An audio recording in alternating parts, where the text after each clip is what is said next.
Tonight we have a couple of very interesting guests with us out there today. This is 2&A, Sam, Bonnie, and Roddy. How are we all doing, fellas? What's up?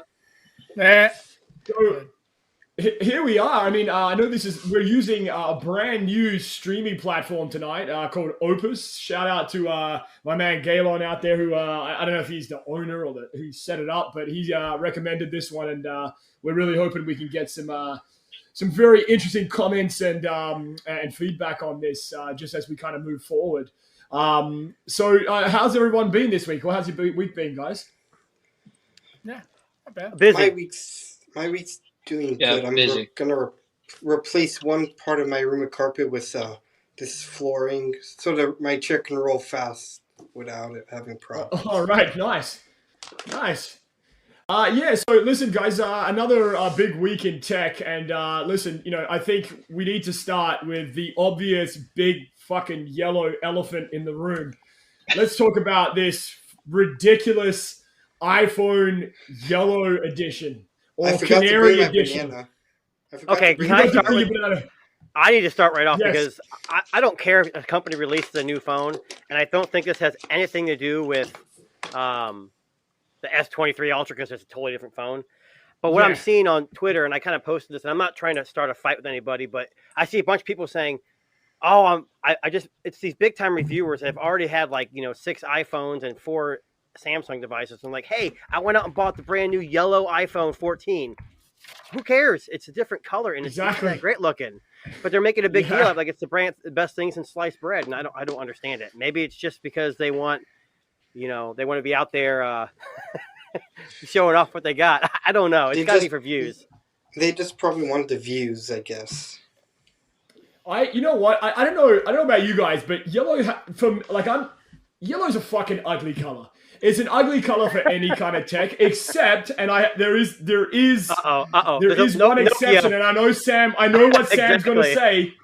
He's going to say the Lumia, and I have to agree with you, Sam, that the Lumia was the exception to the rule. But that fucking iPhone shade of yellow is fucking the worst. Was there a 5C version of that, or a 4? What was the C version they had that was plastic? Did they have a yellow version of that? I don't think they had yellow though. 5C? They don't think they had the yellow. 5C yet. Yeah. How many yellow companies? How many phones besides Nokia that have canary yellow? Yellow? Banana yellow. I don't know. I mean, but I'll tell you right now, man. My Lumia 1020 back in the day, that yellow, that Lumia awesome. polycarbonate yellow, dude. I had that phone. I love that. You can say whatever you want. Ugly color, fuck you. That's fine. It's my money. I'll yellow all day long. But I don't hate it. I don't hate it. What I do hate is why would you buy one if you already have an iPhone 14? Right, that doesn't make any sense. Right. But if you're, I will tell you right now, if I were buying a Lumia, I get it. I get it. Right. Yeah. But I'm into loud colors like that. That's why I liked the Lumia yellow, the Lumia. Like I had the AT&T 1520, the big bright Hulk green one. Yes. Love that. Yes. That yeah, was but you expect that. You expected that from Nokia because that's what they were doing. iPhone's not supposed to. I feel like they're just doing this to. I don't know. Well, I mean, new color, more sales. Well, and here's the thing, though. But it puts them in a trick bag. It's like everybody bitches about color options. Yes. So Apple gives you color options. Now it may not be the color option. I mean, because I've seen Samsung devices and other devices that had colors, and I'm like, I don't know if I'm really feeling that color, right? But it's like you can't win and you can't lose. It's one of those things where if you want colors, you're going to get red. Now the other red that I see that they're coming out with on the 15, that red. It's like more of like a blood red or like almost a little bit. Yeah. That red is better than product red. I don't really like product red. I agree. But again, it's like it's colors, man. You're gonna get a lot of variations of that where people like urine just ain't feeling it and they think it's butt ugly. It looks like urine. And then for me, it's not my favorite yellow. I don't dig canary yellow. I would more like want more of a maize color yellow or even the Lumia yellow. Maybe a chartreuse. Maybe a chartreuse. Sure. or I just kind of feel like Apple. Is that a color? I feel like the yellow and the gold iPhone.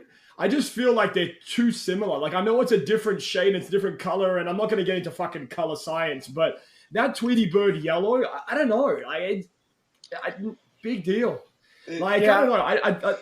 Yeah. Again, not my favorite, but I'm not automatically going to hate on it because it's yellow. I think that yellow phones are pretty cool. I mean, I have a yellow case for my Huawei P30. It's a little rubber silicone case. Mm-hmm. Yeah, it's yellow. It's almost that same color. It's a little lighter yellow. I mean, a little darker yellow. Yeah.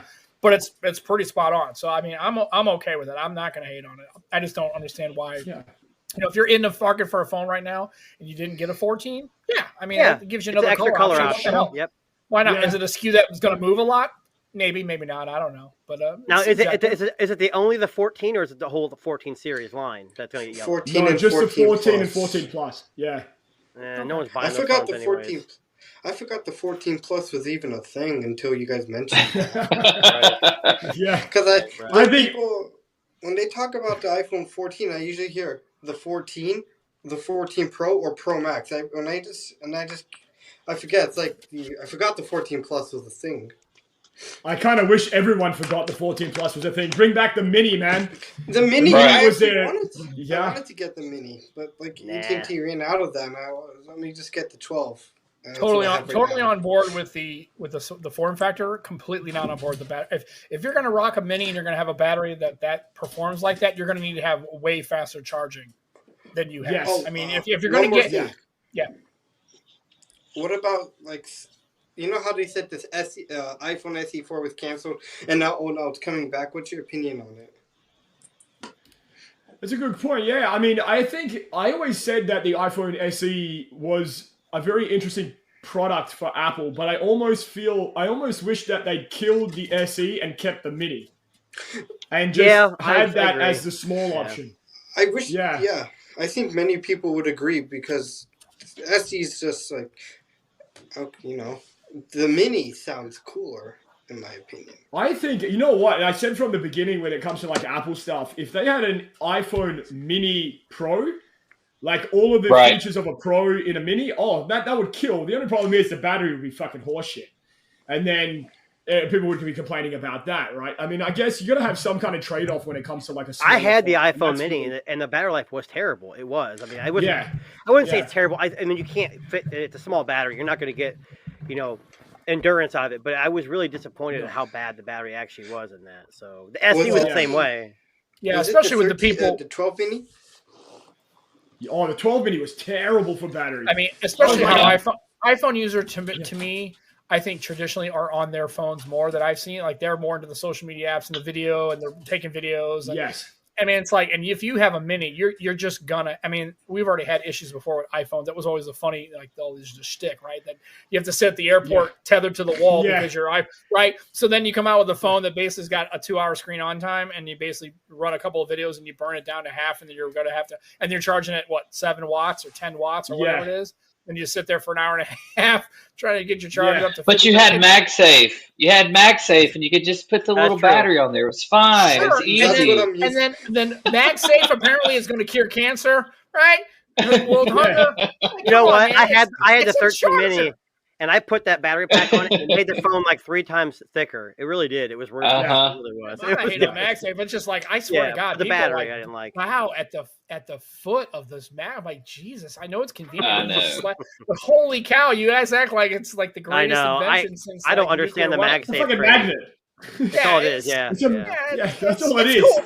It's nice, but it's still wireless charging, right? It's just going to be slower than any kind of like wire charging. It just is. Yeah. That's cool. Now, quick question. So, just getting back to the color of the iPhone, there, what would be the color you would like a company to release that hasn't been released or has been released in the past? I'm not into colors. I want material. I don't care about color. Okay. Yeah. Give me ceramic. Give me ceramic. Give me metal. Give me polycarbonate. Give me glass. Right. Like the Pixel 5. That kind of a different kind of. I'm telling you, man. Give me other materials other than. It's like if you're gonna, I would, and then I tell people they do not believe me until they get it in their hands. I say, do yourself a favor, go get you a Lumia polycarbonate 1520, 1020, 920, whatever. Yeah. I'm telling you, cases, forget it. I took my Lumia 1020, I drop it down a flight of stairs, and it hit the floor, and it dented the staircase. Right? Yeah. It was indestructible, and he had the colors too, so you can get the colors and the material. I'm more of a material guy, and please, if you get a ceramic device, shit, you better hold on to yourself, because I mean, I had one ceramic device in my life, and I was like, this is the best feeling device ever. It's awesome. Yeah. Now, is it more expensive? I think. Yeah, but Yeah, you're of rocking course an it is, iPhone processor. You're already in 1,200, 13. Why not pay an extra Right. 100 and get a ceramic device? Right. iPhone Ultra coming in. I bet they would. I would have a feeling that if Apple did make a phone with that material, they would be flying to the store right now. Yeah, they'd go right off the shelf. Yeah, he's right. I'm telling you, if they release an Apple iPhone 15 Ultra in that titanium color, but a black version of it, Yeah. I'm out. I'm in. I'll fucking take my money. Same. Like, yeah, It's like and if they have like a matching watch.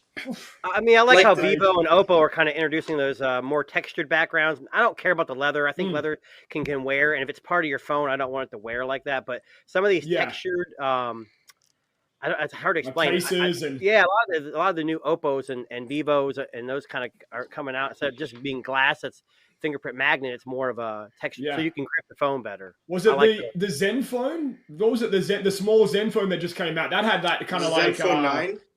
The 9. It had a rubberized. It felt like a rubberized back kind of. Yeah, I had a Mi 11 with the vegan leather back, and it was pretty slick. It looks good for sure. Yeah, it was nice. It was like the light blue. Yeah, it was great, man. I love that device. I wish this is the one I really wish I would have kept over the last couple of years. Are we talking about like leather back on a phone? Because if we're gonna talk about that, my dad's Note 4 had that kind of fake leather on the front. It was classic. really Yeah. It was the feeling plastic, was wasn't so it? great. Yeah, it was plastic, but it had that kind of that material. Like when you touch it, it felt like it was like leather, but it's not leather. Or I'm not even opposed to like a wood back. Like like an actual wood grain back. I mean, just something to kind of keep it real. Have it's just have a bamboo back or something like that with a different something like that. Especially since you can't Motorola. Yeah, I think the Moto Maker, man. Hell yeah, dude. Yeah. Awesome. Moto Maker, bring that back. Hashtag what was the camera? Was that Hasselblad? Was that Hasselblad with the camera? I think it might have been the attachment. Yeah. That thing was, I love that thing, but it was terrible. JBL speaker on the Moto Mod. Yes. What about the printer? They had the printer and the projector. I had all that. The projector was awesome. Yeah. I had all of it. I love that phone. I love that. Talk about a projector on the phone. I remember when Samsung kind of had a projector on their phone built into the phone. Just Moto Maker, going to their website and being able to completely customize your phone and actually add your name to the back and and pay an extra. Dude, it was so much fun. You can just come up with crazy color combinations, and it really made the phone really unique. Yeah, it was so great. I agree. Maybe that's the play that Apple needs to go for. And I know that brings up production costs, and I understand that, but if you really want Apple to be this kind of, and it already is this kind of lifestyle brand, the brand that people gravitate towards, why not give them the option to customize an iPhone look? Like that would kill it. It would be a hot seller. Yeah, the problem with that, but the Motorola whole problem was every year they wanted to be able to keep the same back. And it kind of limits the amount they can change. So they kind of boxed themselves in for a couple of years, which I didn't really care. It's the inside that counts, your processors, your memory. But I think Motorola was on a thing. But you got to remember, if they're not making money, they're going to axe the project. And that's exactly what they did. It's a business at the end of the day. So they tried. I think they sold units. I just think they're low end. I mean, Motorola's it wasn't as budget phones. Yeah. So I mean, I don't think, and the problem is with the case market and the aftermarket and skin market, I don't really think for Apple users, I don't think having a customizable portal where you could go in there and make your iPhone unique, I don't think it's going to drive any more engagement. Maybe it would. Did Google do that with the Street View? Didn't they do a Street View case where you could put your address in or something a couple of years back? Oh, and get like a map? Yeah, that's right. Yeah, for the first or second Pixel, I think they had something like that. Yeah, I mean, here's the thing. What Apple needs to do is, it's like Bull Durham, right? What did they say in Bull Durham? Don't fuck with a winning streak. Yeah. Just don't. Yeah. Don't fix it. If it's not broken, don't fix it. Come out with something when it's ready to go, where after everybody else is running through its paces, when you're ready for a foldable, when you're ready for this, make sure it totally works, because your market and your customers aren't clamoring for that. It's the Android people that remember the old Moto makers, the LG friends, the Moto mods. It's people like us that clamor for the return of that. Apple users when aren't phones really, were fun, right? I can't admit, I've never talked to an iPhone user. God, I wish I could make my own colors and my own backgrounds and flowers. It'd be great. Nobody ever says that, right? They just buy it's funny. Yeah. Right, I walked in my office right, Monday because morning. I walked in my office and said, "Hey guys, I sold my iPhone 14 Pro," and I'm not kidding. Everyone in the office turned their head and like, "Why the hell would you do that? Why would you do that?" I'm like, "I didn't use it. It sat on desk. I'm not saying it was a bad phone. I just didn't use it. That's And stupid. you're What in do you jail. So yeah, now I'm in jail. See, but no. So I got the S23 Ultra, and I don't need an iPhone. I'm not saying this is the reason why, because I got a Pixel too, but I just didn't use the iPhone. I'm not in the ecosystem. I don't have the watch. I don't have the tablet. Yeah. I use Windows and Android, so I don't really have to have it. Most people I talk to, don't have iPhone, but everyone I work with does. And even our work phones are iPhones. Yeah. So I just think it's funny that people are like, "What? You sold your? How do you live?" But that's what you have a case market for. You can change your cases every once in a while. It's Yeah. a lot Right, more cost effective to switch it out and change the color of the material and look and make them customized. And you can put little flashy shit on it and little floaties and gel cases. I mean, it's a lot easier to spend $25 on a designer case than it is to design your iPhone. So I just don't think Apple wants to do that. I just don't think there's a market for it. Speaking of Motorola, have you seen that concept where the screen would roll out? The Rizzer? Yeah. Right. Yeah, so the Riser? Yeah, I'll get one. Yeah. Hell yeah, man. All of it. there was an article that came out this No week. hesitation. I forget which publication it was, but an article came out and said, like, or it might have been actually Marquez. He had a video on his channel there talking about how we don't need a phone like that, essentially. But I don't know. I think it's good for these companies to push the envelope, right? And you think back to the early days of smartphones when you had like the Lumias and the Motorola's who were experimenting with these designs and these backings and these accessories.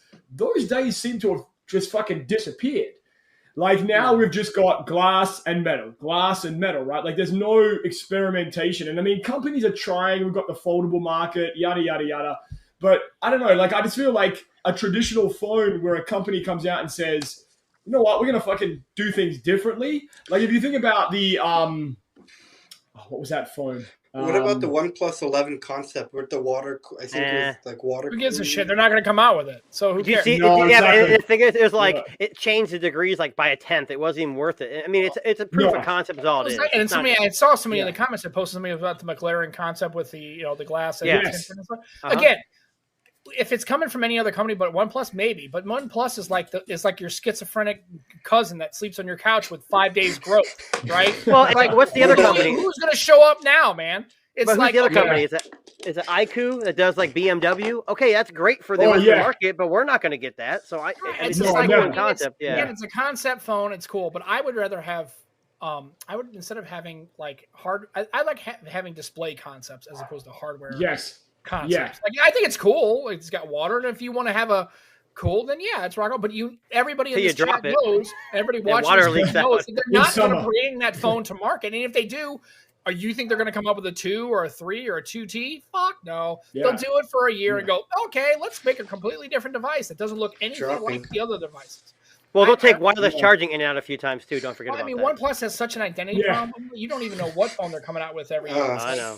It's infuriating. It's for a company that should have their shit together after all this time. So let me ask you this, just out of curiosity. So a lot of people have been talking about online about Apple kind of lost a bit of the plot. Like, lost the maybe the pulse a little bit over the last, year and a year and a half. Just kind of subpar releases, kind of thinking one thing's going to fly and it's not. Which company's more lost? OnePlus or Apple when it comes to their identity as a smartphone brand? iPhone is not losing anything. You saw that stat on Twitter. I think Roddy put it out there. They're in top 8 phones or iPhones. It doesn't matter what they make. They could throw shit against the wall and put an Apple symbol on it. People are going to buy it. Now, I'm not saying anything bad about it. Their marketing is really good. But they may have lost their way in our eyes, but the consumers are still buying it left and right. Yeah. OnePlus can't even hold a candle to what iPhone or Apple are doing right now. I have the iPhone 11. It's a great device, but it's no Apple. It really isn't. Yeah, exactly. So, yeah. Well, speaking of Apple, I don't know if you guys... iPhone 11. You meant the OnePlus 11? Yeah, I'm sorry. That's an iPhone 11. No, I was just making sure. I mean, maybe. The OnePlus 11. I don't have the iPhone 11. Oh yeah. I mean, it looks like a great device, but it's like, again, if it's not in a carrier store in the United States, it's not going to sell. And and again, I've told people before, and I'm going to stand by it. Apple doesn't have to run an ad for the next ever. Nope. And everybody knows that come August to October that it's the new iPhone season. Yeah. They're going to come, and they're not going to do anything drastic. Now, I'm curious to see this capacitive button thing, because I think it's going to. Yeah. If anybody's going to pull it off, it's Apple. But I think people are going to be, as a user of a U12, I'm telling you, capacitive buttons can be a real challenge in a hardware. Yes, I agree. And I'm curious how they're going to pull that off, because I think a lot of people at first are really going to balk on it. Again, the eSIM is a different thing, because once you set your eSIM, you're not changing your phone. Most iPhone users start switching every 15 minutes. I actually think the bigger issue this year is going to be the USB-C situation. So an article came out this week where one of the well-known Apple leakers, named X, basically said that it appears as though there'll be software limitations on charging speed for non-certified USB-C charging cables for the Apple iPhone 15. Mm-hmm. Now, I don't know about you guys, but I think that's a fucking really bad idea. I think you open that shit up to everybody, let all these companies like Anker and all these guys, profit off of the fast charging that's now on an iPhone. But I don't know. You're missing the point. Yeah. The good thing they could do is right now, what they're doing right now, they're gonna release their new, what is it, MiFi, whatever they want to call it, USB Type-C, whatever they're gonna call it. Yeah.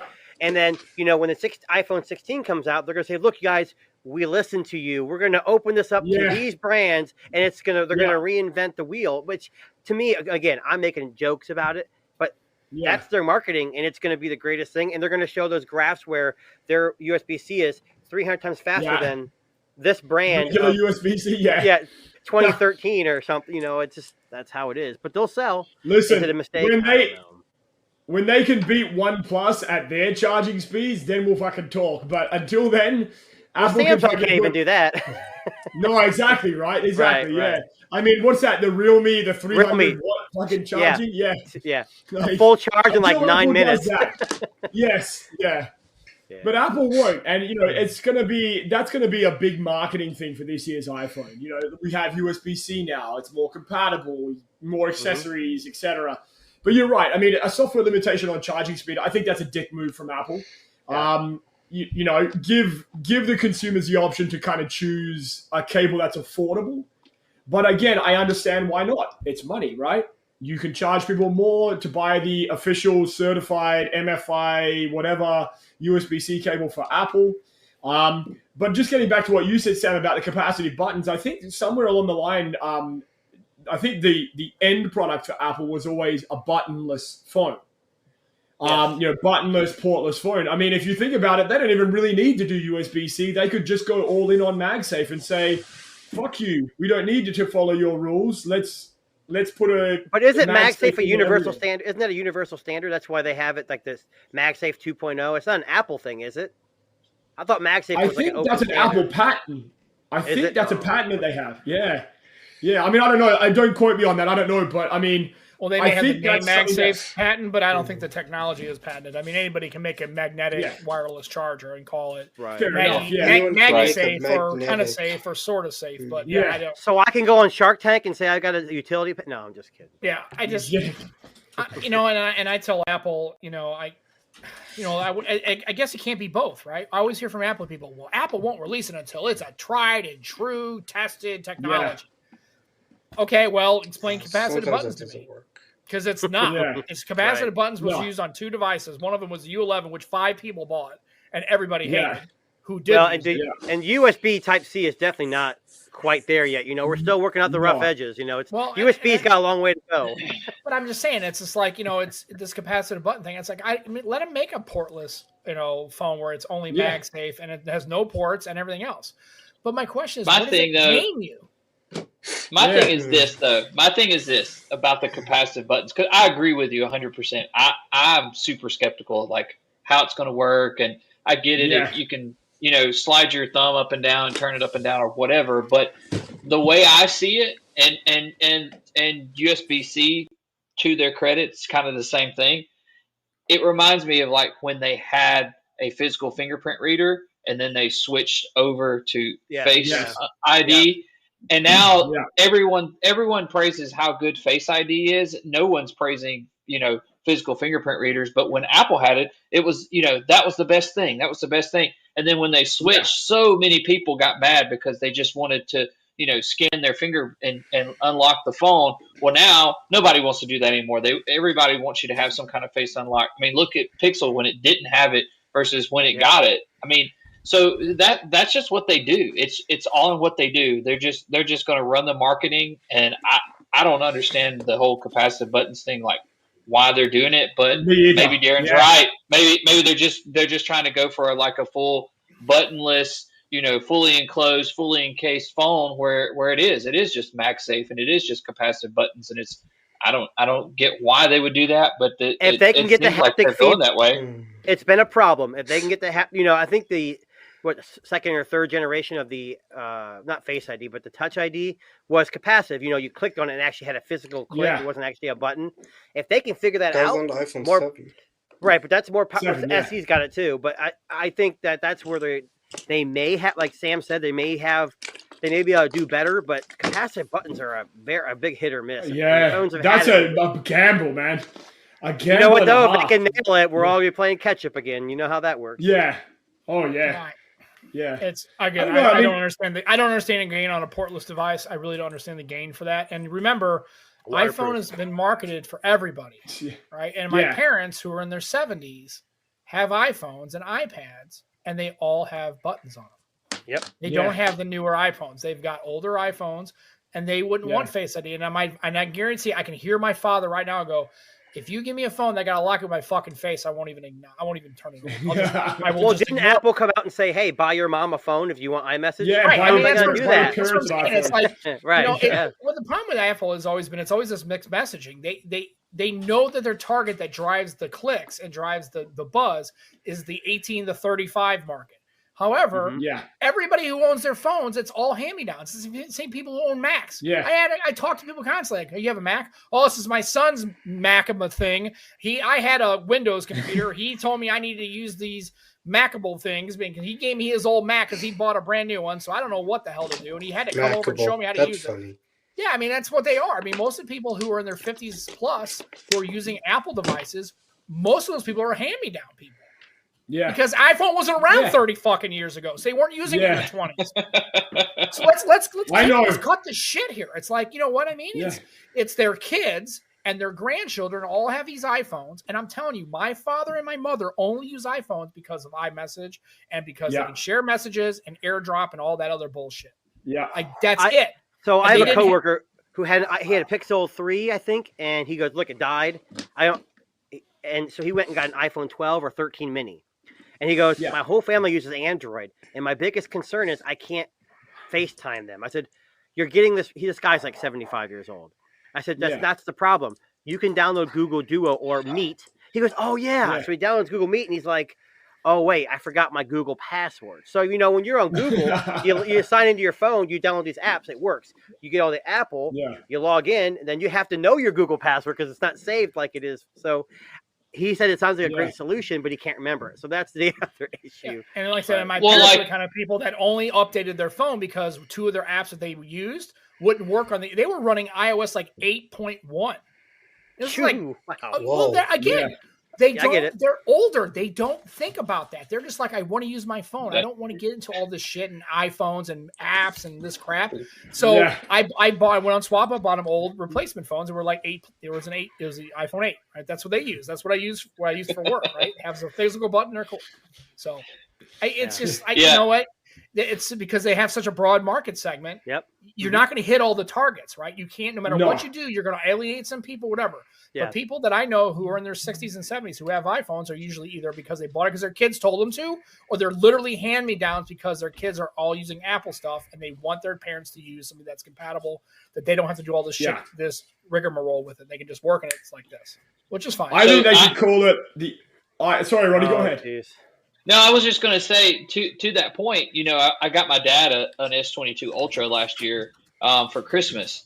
and because he was kind of tired of his iPhone, and he's one of those people. He's not a techie person. He doesn't have the latest and greatest. He had an iPhone 8, and there was nothing wrong with it. He used it; it was fine. But he likes that S22 Ultra so much more. Like my dad's never FaceTimed me, but we both have the Google messages. And at the top, it's got the little camera. You just hit it, and it'll FaceTime me. Yeah. And there's with an iPhone, he'd have to go in and find FaceTime and all that kind of stuff. So so actually, he's told me he likes S22 Ultra more than the iPhone because he feels like it's easier to use. And typically, that's not what you hear, especially somebody that's not a tech person. Yeah. And so I'm almost strange. wondering. I'm almost wondering if, used to I'd tell people if you want the simple phone, you just get an iPhone, right? Because it never changes. But I almost wonder, if Google and Samsung, mostly Google, is if they're not actually becoming the more phone that you would recommend to older people that don't want Face ID or Face Unlock or buttonless phones and things like that, which. I almost wonder if those phones aren't becoming simpler to use now, and that's just kind of the way to go for a lot of people. They're doing what Apple did. Samsung is doing iterative updates. They're not doing this drastic thing like that.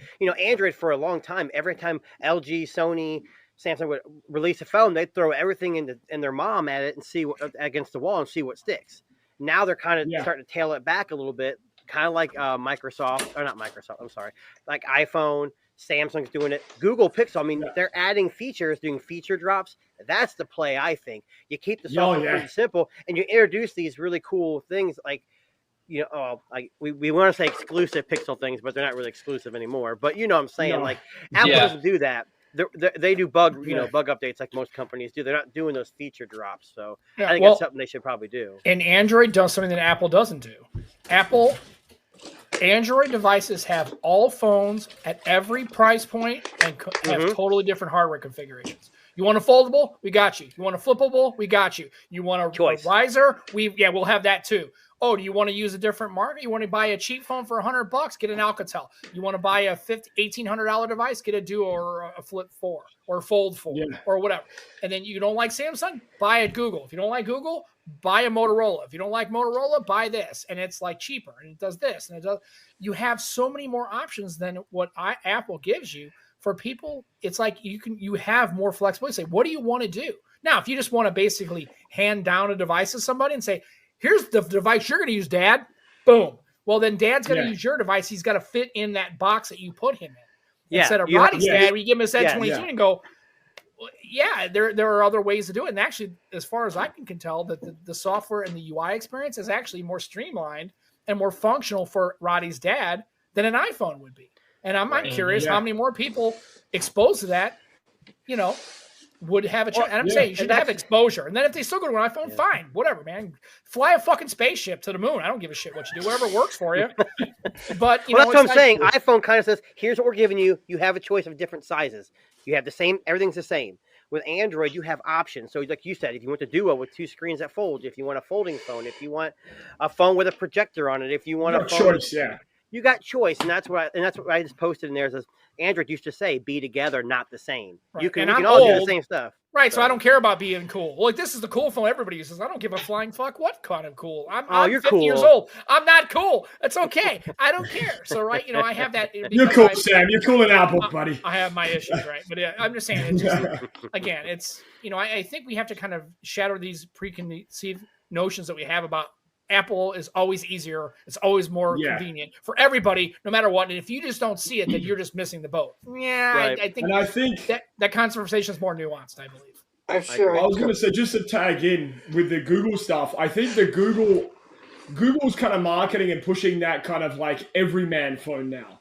And that was what Apple used to do, right? That used to be like buy your parents. You said it wrong. It's the every person phone. Every person's phone. Sam's like, God damn it. Politically correct there. But you know what I'm saying, right? Like, I can't PC. You gotta say PC. No, you don't. Sorry. I know. But I almost feel like now, like Sam said, like, or I think it might be Tuna there. You know, you could give a Pixel, like one of the Pixel 6a, for example. I feel like you could give that to a grandparent and say, "Oh yeah, you know what? Yeah. This can work. Like, it's pretty functional and it's pretty basic enough that they can navigate through it now." You know, it used to be a mess. If you think about the early days of like One UI and all that, it just used to be chaos. But now I think Google's strategy of making the every person phone and saying, you know, hey, this is something that fits into your life and doesn't rule your life. I think that's the play. And I think Google has gonna pick up more and more sales with that pitch. Right? It's the pitch that I think that Google has latched onto, right? It. Like the 6A? Yeah, it's a cheap phone. It's plastic, and you're not going to shatter glass if you drop it. I mean, there's a lot of things to benefit from that. Oh, we also have wireless charging. What 75-year-old person really gives a crap about wireless charging? Right, even knows what it is. Yeah, right. I'm just saying. I could be wrong, but and then what they do care about is if you tell them you can buy it brand new and it's $350, they're like, whoa. Exactly. I thought these other phones. Is there anybody in here that's 75? Anybody here 75? Can we test? Oh, I'm getting Darren? close. No. Close. Nah, I feel 75 today, but yeah. My body feels like. Sam, you're not close. I'm 48. I'm okay. 50. Hey, 48's the new 20. 48's the new 20. Yeah. No, it's not. No, it's not. Said by a younger guy, right? Yeah. Oh, sure. Yeah, just look at your knee, right? Well, sure. Exactly. Speaking of old people, I don't know if you guys just saying on the topic of nice Apple. segue. Jesus. Apple's just released, or Apple's just about to release classical. The classical music channel / feature of Apple Music. And I actually think out of all the things that Apple's done, I actually think that that's a very clever move by Apple to have a exclusive part of their streaming high quality audio service that, you know, catalogs and caters for people that are interested in that genre of music. And you know, as a subscription service, you know, for someone, I remember my father was really big into classical music. He loved classical music, but I remember, you know, his room where he used to listen to music, it was just records and CDs and fucking chaos. But imagine the ability to listen to high quality versions of, you know, your favorite classical music. I don't know. I think that's an interesting play by Apple. I think that's a clever play by Apple. I thought when you said old people, I thought you were going to talk about a pacemaker. I don't know why I was thinking it was going there. Like, Apple's got their own pacemaker. What would that be called? What would the Apple pacemaker be called? iPace? iPace, yeah. iHeart. It'd be iHeart. Can't do iHeart. iPulse? iPulse. iPulse, yeah. Oh, there you go. Hashtag, I like that. Don't steal it, Apple. Cupertino, fuck you. That's mine. I belong. I agree with Darren. I think it's a good idea. So it's a classical music channel. I thought it was like the UI was classic. Yeah, that's what I thought too. Click wheel interface. So they say here, to quote their marketing, the catalog includes over 5 million tracks spanning new releases to celebrated masterpieces. You'll be able to stream up to 192 hertz or 24-bit high-resolution lossless audio quality. No, back up. Thousands.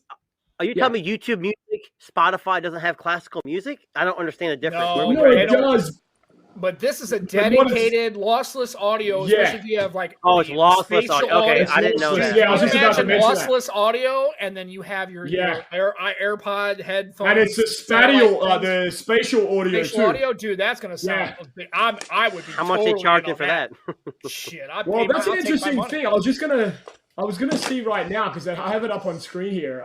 When is YouTube Music going to introduce hi-fi music? We got like Samsung pushing these hi-fi earbuds, but I don't have anything that can play it. I don't have Spotify. I don't use Spotify. I don't use Tidal. So just to piggyback off of that, right now the app is free, but I don't know if that's going to change. Damn, I just sold my iPhone. Crap.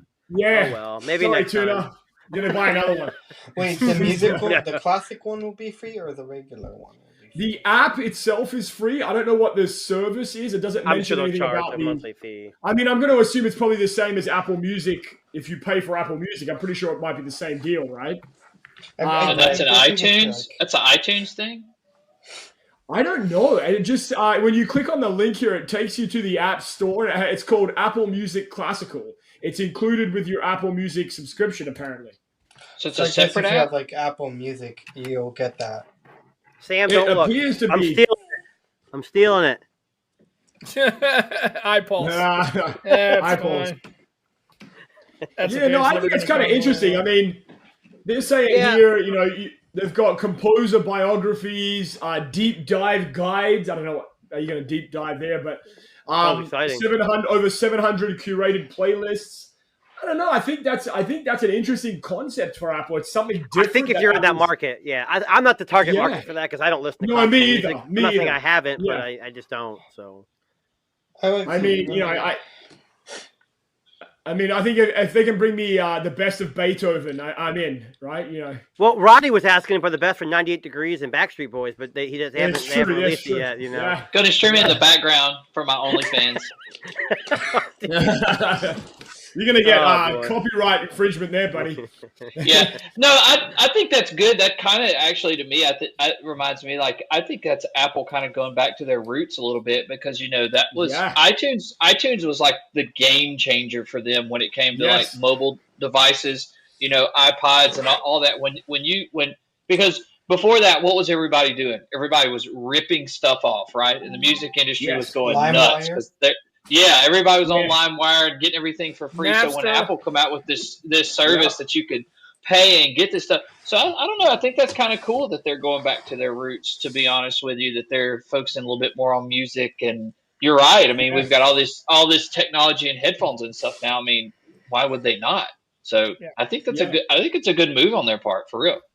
I mean, it costs them any money, and it's not a lose. I mean, it's like they didn't have to really spend a whole lot of money. They just had to basically market it, containerize it, and just basically just give it out there and say, hey, look, we've decided to develop this whole classical thing of lossless audio. It's all good. You can hook up your spatial audio. You can push spatial audio. They can push the AirPods or headphones or whatever they're called. You know, and then you're good. Like I said, it didn't probably take a lot to stand it up, and it was probably part of what they had already. And they just basically repackage it and make it bring attention to it. I think it's a good idea. And if you're charging your phone while listening to it, you're saving the earth too. Yeah. So it's a worst case scenario, if it goes nowhere, what do you lose? Clean energy. Just roll it back into the regular music app, and nobody cares, right? It's a blip on the radar, and you don't lose. So there's no downside to it. No, you're right. I agree. Yeah. 100%. Now, one of the things, I mean, I was just like I said, I mean, I think that's one of Apple's more interesting things they've done, you know, in the past year, as far as like, you know, reinvesting into, you know, like Roddy said, getting back to their roots, getting back into music. Now, I just wanted to kind of change focus for a second. So I know Roddy wanted to talk about this. Now, speaking of Apple's direct competition, Samsung's come out and has trademarked Galaxy glasses and the Galaxy Ring. Now, I had to ask Roddy about this because Roddy is the proponent of the cock ring. I thought it was a cock ring, but it's actually not. It's actually a smart ring. So Roddy, what are you? I know you're a big Samsung fan. So, what are your thoughts about the glasses and the Samsung ring? Well, that went sideways. How can I follow that? Thanks. I don't know. I'll talk about the ring first because I know that's what you really want to hear. Which ring? Be careful. So they have one of those. I don't wear rings. I'm not married. I don't wear rings. But right. It's the health. You know, track your health, whatever. I've wanted to get one and try it because I love. That's one of the main reasons why I have 3 smartwatches. I don't know why I have 3 smartwatches, but I do. But I love to have that constant tracking all the time, just to see. Yeah.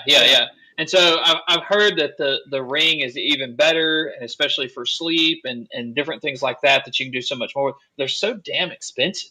And the Oura ring, the Oura rings, I think they're slick. Yeah. I would get one. So I was talking to Darren about this the other day. We were talking about, you know, I really like Google Fit. It's probably my preferred like fitness tracker of the ones that I've used. So I think it would be cool if we get that and it you know, it all works together and everything, and you get that. So I think it'd be cool if Samsung came out with one that kind of worked with everything, and integrated with Google Fit and become part of their ecosystem, because that's a famous word. But as far as the glass goes, I'm glad Delvon's not here. I can go ahead and talk shit about VR, but there's no good VR out there. I've tried all of it, and I've sent it all back because it's all so wonky. And so I'm really hoping that Samsung. I disagree. Where's Delvon at? I need to find him. I hope that Samsung integrates the VR more with their phones, laptops, and computers. Kind of like the recent Meta Glass thing, where like you could look at the computer and have multiple screens. I would hope that Samsung would do that with their glasses. I think that would be AR. I don't think it's VR. It's AR, right? Or what do they call it? They don't call it whatever. AR and VR. Yeah. That's it. So that would be, to me, that's what I'm hoping that they kind of come out with it. They just filed the patent for it, so it's coming. That's been approved and that's out there. And I wonder why they're doing that. Yeah, because Apple's going to do the same thing. And Apple will win that war too. So I don't know why. Every time, yeah. Well, the rumor that what I'm reading here on a couple of the publications is that, I don't know if you remember, there was a company called North Focals that were North doing Focals. I actually ordered a pair. And then they canceled on me when Google bought them. I was so pissed. So, I bought an iPhone just to scan my eyes for that damn thing. So what they're believing, what people are saying, is that some of the technology from the North Focals might be integrated into this glasses, Samsung glasses, whatever they're called. I hope they call them Galaxy glasses, because I think that's hilarious. But I mean, who knows, right? I can already see the marketing. You can see the Galaxy closer than ever before, right? With that fucking space zoom up on your screen and your eyes. First-person view. Amazing. Yeah, there you go. Love it. Yeah. Did you guys have Google Glass? Did you guys ever try Google Glass? No, but I wanted it. I had it. I had the original one, and I even had the prescription lenses put in and everything. I really liked it because you could wink your eye to take a picture. And when I had kids, I'd throw them in the air, and they'd be smiling, and you could just wink and take a picture. The biggest thing was privacy. It was too before its time. But that's why I like the Focals, because it was just a notification system. So you wouldn't have to like look at your watch or look at your phone. You could be looking forward, and something would just pop up on the screen. And I mean, whether someone saw it or not, they wouldn't know what it is. The problem with Google Glass, it was a big chunk of glass that was right above your eye line, and it stuck out. People looked at me funny. And when I first started in law enforcement, I was wearing that, and my boss thought it was the greatest thing to record everything. But outside of that, you couldn't go to a theater. I actually had to buy a 3D printed cover for the camera because people were so freaked out by it. Yeah. Like I walk around, I go, it's covered, don't worry. But I love that thing, and then I sold it, and then I bought it again, and then shortly after that, they kind of fizzled out. So it's for enterprise. Yeah, I had a chance to use a HoloLens, so.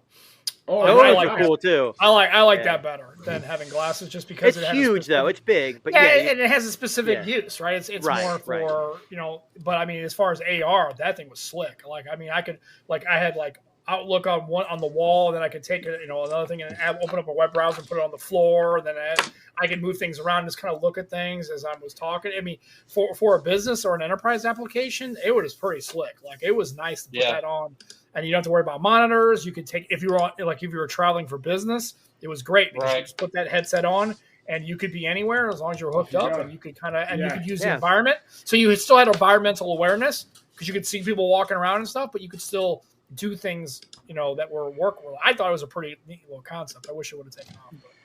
Did any of you ever get a chance to try? I was just going to say, did any of you guys ever get the chance to try the Form swim goggles? So they were like they were for swimming, but they actually had the AI integration into the lens of the goggles. So when you were swimming, it would show you how many laps you've done, your time, stuff like that. Those actually work surprisingly quite well. For something that wasn't, smartphone related necessarily, those were phenomenal. Strictly for swimming, right? Obviously, nothing else. They didn't. Okay. Yeah. So if I wanted notifications, I wouldn't walk around. I would walk around with swim glasses through my day. But no, what I'm getting at is that that was a company that was just focusing on that area, but they did an amazing job with that problem. And, I'm sure there are people that love swimming, and maybe they're listening right now that are going, they're phenomenal. But, I mean, if any one company could pull it off, it's going to be Samsung. And, I know Google's had a crack at it, and a few companies have had a crack at, the smart glasses. But I think with their ability to kind of pump money into R&D, they actually might be onto something there. And I mean, if they'll probably get ahead of Apple getting it out to market too. Right. Well, did you guys never Gear VR? I used to love those damn things. You click the phone in, you had one controller. With my Note 5, they gave me the plastic headset. They worked pretty okay. What was the game? Face Your Fears. Did you guys ever play Face Your Fears? No, I just remember watching Saturday Night Live, but it had it set up where you could see the audience. So that was kind of cool, where you kind of look around. That was kind of neat. Face Your Fears was like the game where you'd be like in a building, looking out a window, all of a sudden the window would break out, and you'd be looking over the ledge, and then they want snakes and spiders, and that kind of stuff just... obviously. Just go. Actual reality. You're not going to die. I promise. You never know. Well, I mean, how many of those videos do you see online of people freaking out when they're playing? Running into yeah. There was one, I don't know if you guys caught this one. You can look this one up on YouTube where there was a guy playing, I guess, some kind of horror game, AR, VR headset. And his wife got his daughter to dress up like one of the characters in the game and then just sit there in the living room until he took the headset off. And the poor guy, screams at the top of his lungs and falls over the couch. But, like, that kind of shit's funny to me. Like, that's you want to know real AR, VR. That was Roddy. That's why he hates VR now. He says it's because you can't find a good one, but that was actually him. Yeah. Well, I mean, Roddy was telling me he just uses it for porn. That's what I think he was wrong. Oh, well. I mean, or VR. Actually, I don't want to know. He had the body suit so we could feel things. We're always thinking that all these applications are supposed to be for on the up and up. Always ulterior motive. VR. Yeah, okay. Sure. Whatever works for you, man. I think I don't know personally, but I'm sure there's a whole channel dedicated to AR/VR porn out there somewhere. Yeah. I mean, I personally don't know, but I mean, I don't. Or do the research yourself. You would never know. You would never look that up, right? No, I mean you can. What look, you do not today. If you look up Q&A Tech on Twitter, you might be able to get some answers there. He's the expert there. I don't know who that guy is, but if I find out who he is. When I die, make sure you take my computer and my phone and delete the browsing history. And then for sure. Or just use incognito mode. Come on now. We all know it. Browsing history, you better burn my whole fucking computer from the laptop up. Set that shit on fire. Okay, so let's talk Huawei for a second. We were talking a little bit about this last week with at Mobile World Conference. That just happened in the past couple of weeks here. So they were nailed for some really shady shit. And I don't know, I'll just give you the kind of basic rundown. Is it real? Is it real? That's the question. Allegedly they had hid some tracking devices in these badges / name tags that they were giving out to the media people that were coming to see them. They've come out and said no. It was only used to track who was coming in and out of their booth. But this story is kind of developing. Like, there's a lot of people out there that are saying that it was using RFID and Bluetooth technology to collect real-time location information, residence information. For what reason? Well, this is a good question. So, I mean, I know Huawei's been, shit on left, right, and center when it comes to, especially in the States. And, I've worked with Huawei a little bit about, on some of their product reviews and stuff like that. In fact, the laptop I have that I use for everyday work is a Huawei laptop. But what do you think their real motive was? And I'm just curious to see what you guys feel about that. So do you think this is legit, or do you think it's bullshit? Well, I posed a question on Twitter. Is Huawei really? I know they're owned by the state. That's the whole issue, and there's technically could be spying or have the ability to spy if they wanted to. The question is, are they really doing this, or is it just a precautionary thing? And that's why we've kind of started banning some of their things. Now, all these other countries are doing the same thing. My question, the other thing is, are we just bashing a good company to stifle competition? I mean, I'm not saying it's true. I'm just saying, is that something we're doing? Is Huawei a good company? We're just stifling them? Or is it true that they could have the potential to spy on us, and they are? I don't know. I mean, they could spy. I mean, when I had a Huawei, and when this first came up, I had somebody at work saying, "Oh, you got that damn Chinese phone." I'm like, look, they're all made in China, and if they want to spy on me, they're not going to find anything. But that's one person. But you get a group of people together, enough phones sold, you have a different story. I don't know. Roddy, you mentioned this to me. You wanted to talk about this. What are your thoughts on it, there, bud? Well, I'm kind of the same way Tuna is like, people complain about this phone spying and this, that, and the other, but then everybody's on TikTok. And it's like we've all heard that TikTok is sharing information. So I'm like either you want it or you don't want it. I mean, just make up your mind, and that's kind of my thing. But I do think that it's weird that this would have been like a tracking device put on somebody's badge. And I'm curious to know. It hasn't fully come out. Like, did people know that this was there? And is this some kind of technology they were testing out, or were they spying on people? Or I'm kind of more curious to know, like, what's the full story here? Like, I want to know how they're going to respond, or They could have simply been tracking where they're going, what booze they're looking at, so they can try to figure out what the popular thing. I don't know. I'm not trying to. Yeah, maybe it's just research. I don't know. Yeah, I mean, if it's harmless, it's harmless. I mean, should they have Still said? Not good. Hey, they should have said something. Yes. Yeah, they should have been like, "Hey, you have this tracking device on you, just so you know." And but yeah, I mean, it would. Look, I've been to big shows like that before, like at the SEMA show, and at the SEMA show, if you download their app and you turn on the tracking and all that kind of stuff on your phone, as you're walking around, you can see like the little people move in, and you can see where stuff is, and you can move around, you can do all this kind of stuff. So it's kind of like if it's one of those interactive kind of things that they were trying to do, maybe people didn't know about. I don't know, but I would kind of like to know a little bit more, because to me it's not good if you're like putting a tracking device on people. Yeah, especially Huawei. They're not looking good already, so why make it worse? No, I don't know. That's my point. So, the official statement is that Huawei was using the data to enhance service quality. Oh, good. That sounds legit. Yeah, that sounds fine. I don't know what that means. I don't know exactly. The other statement is, we apologize that all of our employees all the Huawei employees at the show were wearing foil hats. So they were okay. So So the only thing I'm gonna say is, so here's how it goes. When it comes to state governments, right? State agencies, U.S. government, British government, Chinese government, you never really get the whole story. There is really no truth there, right? Yeah. So let's be fair. And also, I think it's kind of a double-edged sword, right? You hear Huawei, so automatically your brain is thinking, well, they're up to shady shit because it's CCP and that's the Chinese government and they're always nefarious. Yeah. But the problem is Huawei's kind of earned it. They've had a couple of instances where they've had stuff that really, again, is it bad? I don't know, but boy, the optics look bad, right? And then the problem is, here they are putting a tracker in a device.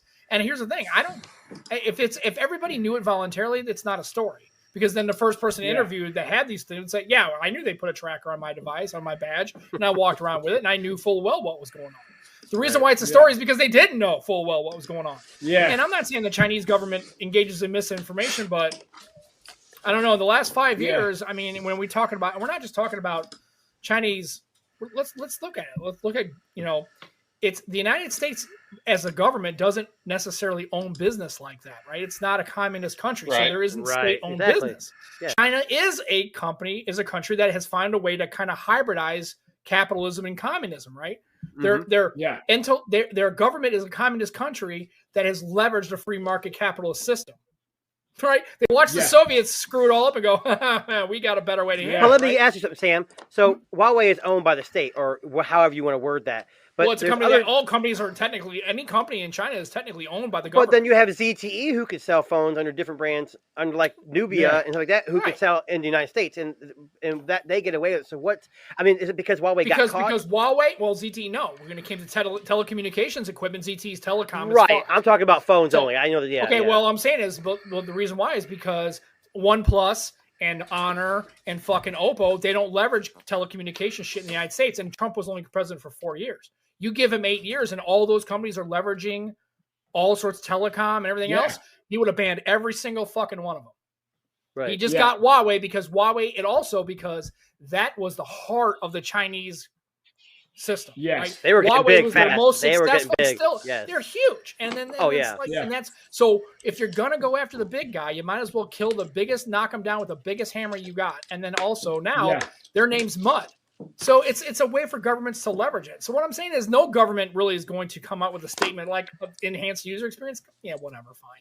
You know, it's whatever. And then are you ever going to get the full truth about coronavirus or Wuhan lab or lab leaks or wet markets? No, you're never going to really know because there's so much disinformation. There's so many conjectures and everybody's got their own opinions.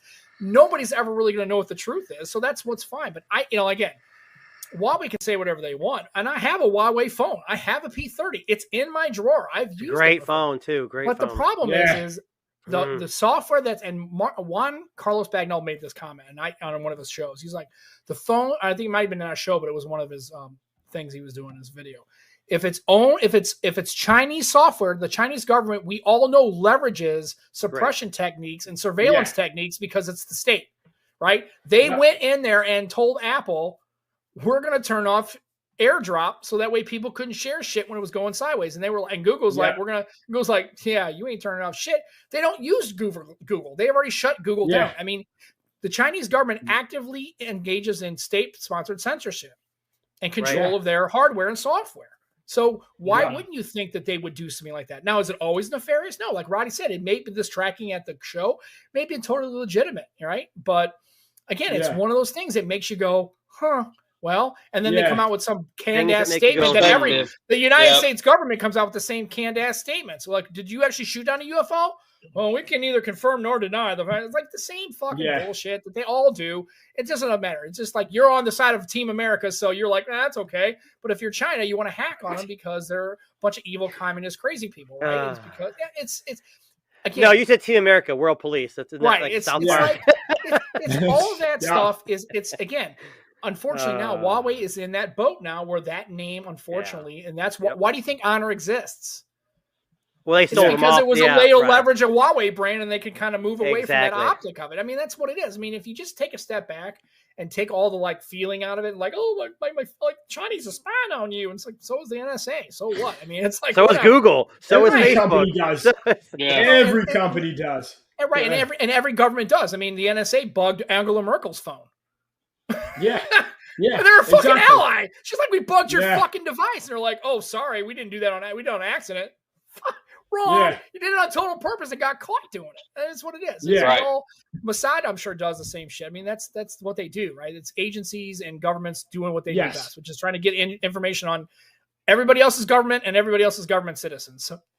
So you're in the same boat. I mean, it's the risk you run in the new tech world because it's just, you're trading convenience for security, and we do that every day. And that's I will just add to that and say, out of all the companies that we've worked with and collaborated with and done product reviews for and so on, the folks at Huawei Canada, they were some of the nicest people to actually communicate with. Like, and I said to one of the we had a group chat here. I never ever felt like something sinister was happening on any of their hardware or any of their software. I never got that impression, right? Like it seemed like here was a company that was trying to establish itself in a traditionally really difficult market of, laptops and smartphones and tablets.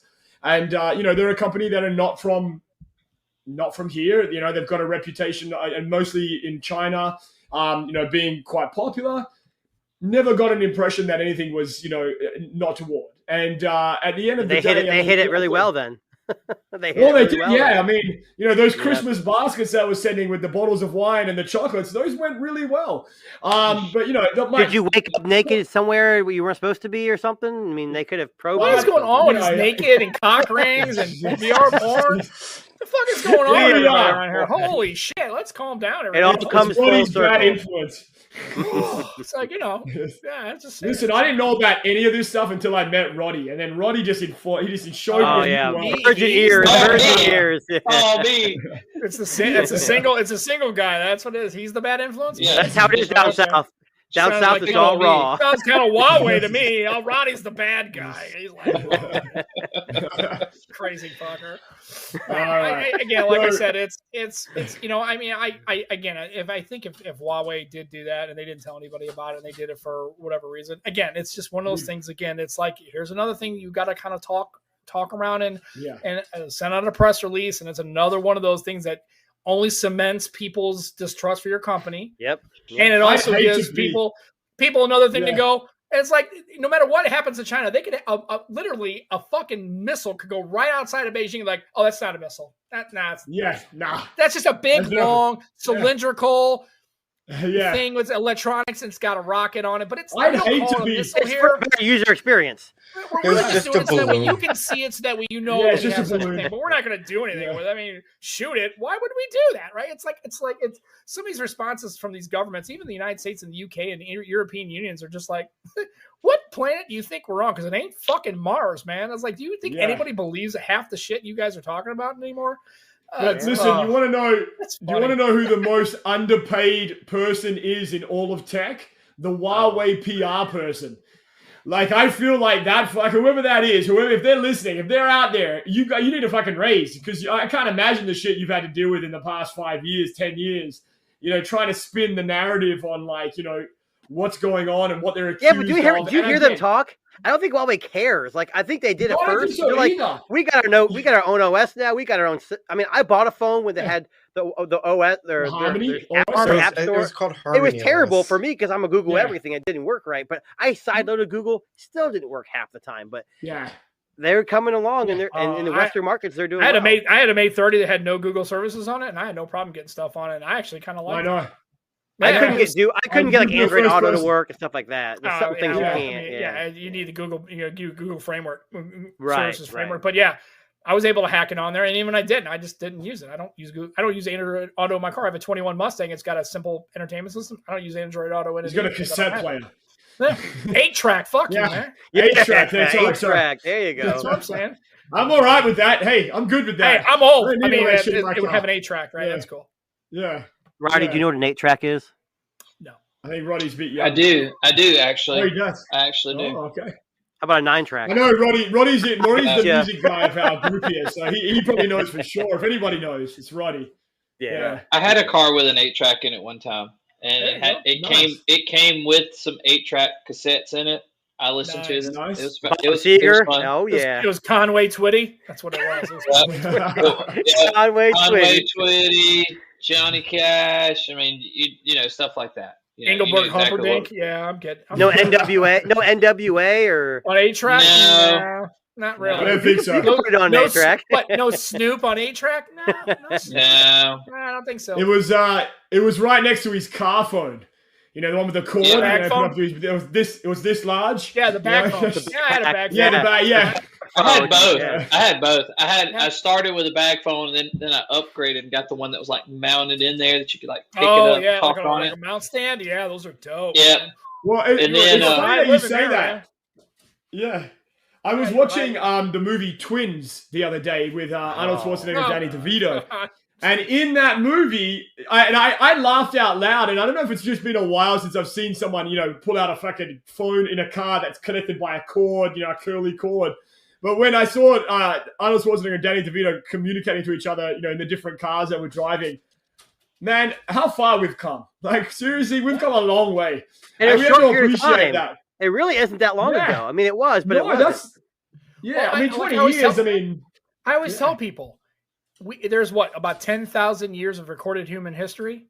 Yeah. We've been able to fly a plane in the last 120 years. Mm-hmm. We went from in 1903, there were people born in the late 1800s who were alive to see the first plane at Kitty Hawk go 280 feet. And they were alive when Apollo 11 landed on the moon. That was within one lifetime. We went from flying a Kitty Hawk, right? Before that, people were fighting hand-to-hand combat until the 1700s. Yeah. So, it's like you have to understand in the last 150 years, we have gone from basically musket warfare to drones. Musket warfare. Right. I'm serious, man. Like the New it was like warfare. I mean, just anything. I mean, cars. It's like you have to understand. Like if you look at a picture of 1900 versus 2000. Mm-hmm. Look at a picture look at Europe. Look at London in 985, and look at London in 8 like 1,000 years later. It doesn't look a whole lot different in some places. It's mesmerizing to know what we've done in the last 150 years in human history. It's crazy. I personally think that the jump from pages to cell phones, that was a big jump in technology. We had the beepers. You get a little text message. Oh, I loved them. I loved mine. I had one too. They were amazing. And then that kind of pivoted into like the whole smartphone in the car and like the dumb phone in the car and so on and so forth. But I just thought it was funny. Like I saw the movie. I hadn't seen. Maybe it's just been a while since I'd seen a movie where two characters are talking to each other on phones this large. Strapped to their ear and whatever. But I just found that was hilarious. To think how far we've come in. I was born in 1975. I remember being a teenager in an age when the internet wasn't a thing. Mm-hmm. There was no such thing as the internet. I mean, go back and just go take a phone, take one of these, S22, and take it and hand it to somebody in 1985 during the Cold War. Right. Oh my God. They would be completely blown out of their mind. It's burn you at the stake. Exactly. You're a witch. And before the internet, I don't know if you remember this, Sam. I used to log into billboards. Oh, BBS, yeah. Oh, yeah. I remember the day when you had to know there was no such thing as DNS entries, right? You couldn't type in Google. You had to know the IP address. Yes. And that was it. There was no DNS resolution back then. You had if you want to go to a billboard, you had to go to 10, 32, 45, 185. Yep. Right? And you had to go there. And that was the days of Netscape. Oh, somebody showed me the other day. I forgot all about it. Who remembers pencil fights? Do you remember pencil fights in school? Yeah. Where you take your pencil? Yeah. I was like, see who could break it first. Right. Who could break it? You like tap like that. You'd be doing that. Dude, I never did that. Oh my God. Dude, flick football. Dude. Yeah. Coins, 3 coins where you'd like knock them across and then you had to do like little goals at the end and you try to oh dude, I was just like the 80s were so great, man. It was so awesome. I know you look back on it and watch, you want to really know how far we come? Watch a game show from the 80s. Just watch a game show. I don't care if it's Price is Right, watch Wheel of Fortune, whatever. And they're like, it's a brand new car. And he's like, what's, and they finally watch past, keep watching. $6,500. $3,850. It's a new Datsun 300Z. Yeah. It's like, it's like, they're like, holy shit. Wow. And it's like $3,900. Like, holy fuck. Yeah. $3,900 goddamn dollars. Right. And you're just like, and I told my daughter when she complains about this age, like nobody can afford shit because like 23-year-olds are supposed to buy their first house at 23. Like who the fuck did that in the 80s? Nobody did, right? I remember when I started my first job in 1990, minimum wage was $3.15 an hour. Wow. And you were raking the money and you made it rain. Dude, and then in September it went to $3.85 and I thought I hit the fucking jackpot. I was like, holy shit. $4 an hour. Back then that was good money, inflation and all that stuff. But it really wasn't. And here's the thing, people don't remember in the 70s the interest rates were 14%. Mm-hmm. Right. Kids today think like this is a new thing. Like, oh, this interest rates are crazy, and it's like I can't afford shit. I'm like, 4%. Dude, people in the 70s were in line for 6 hours to get 1 tank of fucking gas, dude. Yeah. When gas was when every car got 18 miles a gallon or less, you were lucky. Some cars had single digits. Yeah. I mean, quit acting like this is some new shit. You guys have to go back and do this thing called read 25 years ago in history. We've had these economic spikes where interest rates were at 13, 12, 14%.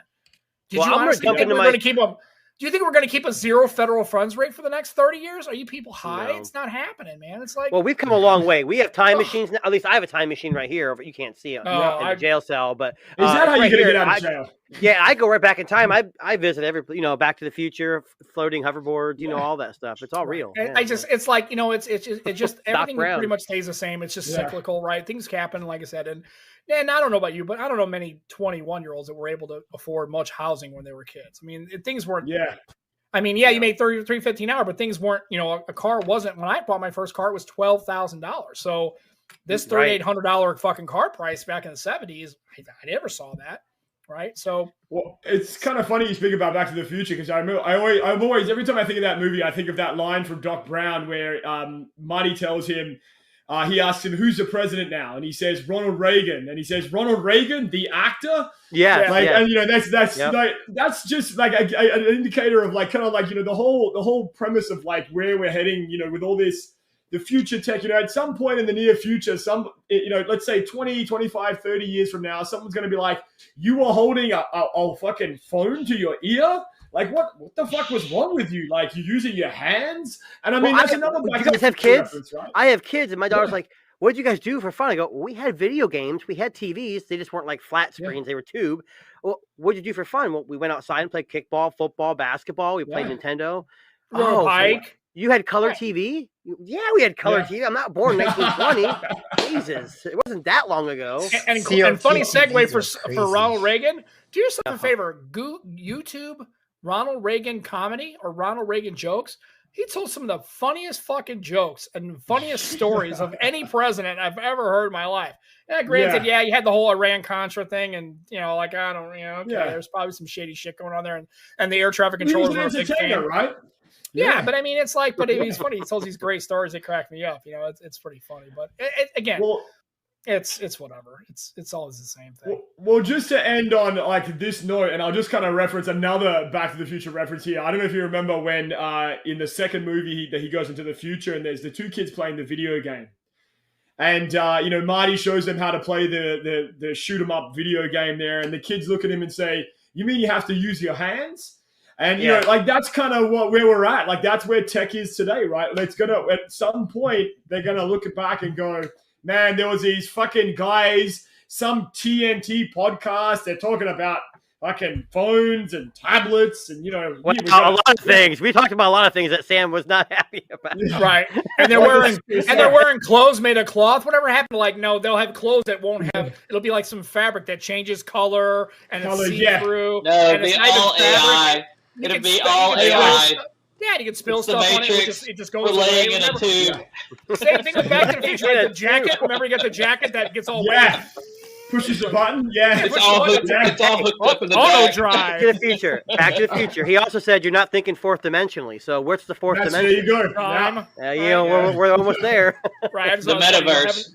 We're going to be in the metaverse. The jacket with auto drive. Like, we need to get that. Yeah, for sure. Reebok pump sneakers. Yes. Oh yeah. I had some of those. I did. Hoverboard. You had those ones. I didn't have a hoverboard. My mom couldn't afford it. I had a pogo ball. That's what I got when I was nice. Pogo stick? No, ball. It was ball. Think of something that looks like Jupiter. Saturn.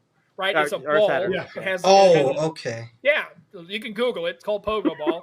It's a thing. And also, that makes you look old now. Yeah, Google Sizzle Lean, like the fake bacon thing. Remember it? Oh, yeah. A Pogo Ball. I have no idea what you're talking about. No, dude, I can bring all that shit back. I'm 15, like, so I don't know. It's so great. I watched those on bed. It's like, oh, so good, so good. Well, listen, we are going to wrap up there today, and I think the best way to put it, I think Tuna, you said it, we should all be leaving and thinking fourth dimensionally from here on out for the rest of the week. And listen, thank you very much, everybody, for joining us today on TNT. And, we're here live every Thursday, 7:30 p.m. Eastern Standard Time. And we would love for you to come back and join us. And as Roddy mentioned earlier on in the chat, please make sure you hit that like, subscribe button. You can catch all these lovely people that you see up on screen right now on Twitter, YouTube, OnlyFans. That's just Roddy. But, the rest of us, we're out there. But thank you very much to Tuna, Sam, Roddy. We appreciate you guys being out here today. Thanks, everybody that's been posting comments up in the chat. And we will catch you all on the next one. Thanks very much, guys. Peace. Yeah.